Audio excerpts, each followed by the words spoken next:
warning from God about the week of December 29th through January 4th. Something big is going to happen this week. The world is going to completely change for forever. And I'm not talking about the world.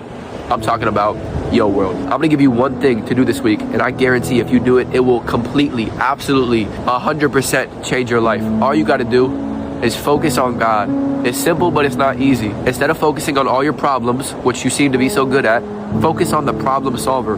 Instead of focusing on all these things you can't control, the future, the timing, the outcome, what people are going to say, think, or do, focus on the one who controls everything. What you look at the longest becomes the strongest. Think about Peter in the Bible. Peter was walking on water as long as he was focused on Jesus. But as soon as he turned away and started focusing on the storm, he started to sink. The same thing happens with us when we take our focus off of Jesus. We start to sink in anxiety, depression, fear.